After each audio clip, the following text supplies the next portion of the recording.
મારું નામ કાર્તિક અરવિંદ કુમાર શેઠ છે। હું યુનિકેર હોસ્પિટલનું એડમિનિસ્ટ્રેશન સંભાળી રહ્યો છું।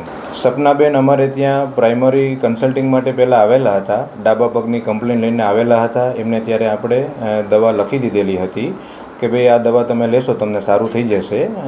દુખાવાની કમ્પ્લેન એમની હતી, એમને સારું નહીં થયું હોય, ફરી પાછા એક વીક પછી કદાચ આવ્યા હતા મારી પાસે કે ભાઈ અમારે સર્જરી જ કરાવી છે, મને આમાં નથી, દુખે જ છે મને।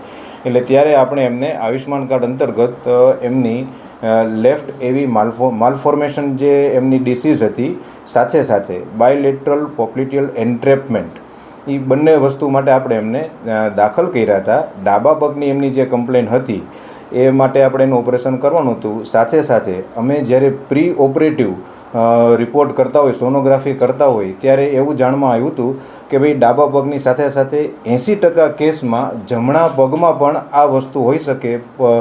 પગમાં નસ ક્યાંક દબાતી હોય તો બીજા પગમાં પણ 80% શક્યતા હોઈ શકે। એટલે બંને પગનું એમને આપણે સમજેલું હતું કે ભાઈ આવા કેસમાં ડાબા પગમાંથી એવી માલફોર્મેશન એક્સિઝન એઝ વેલ એઝ બાયલેટરલ એટલે કે બંને પગનું બાયલેટરલ પોપ્લિટિયલ એન્ટ્રેપમેન્ટનું સર્જરી કરાવવી પડશે।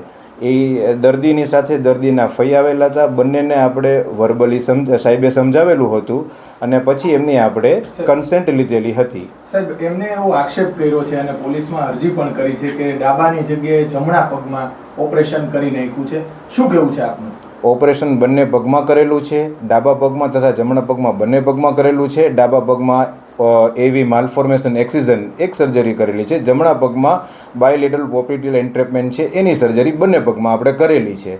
અને એ કરતાં પહેલાં મેં જેમ કીધું એમ બંને એમના રિલેટિવને આપણે સંપૂર્ણ રીતે એમને સમજાવેલ હતું અને સંપૂર્ણ સારવારની સહમતિ આપણે એમની લીધેલી હતી।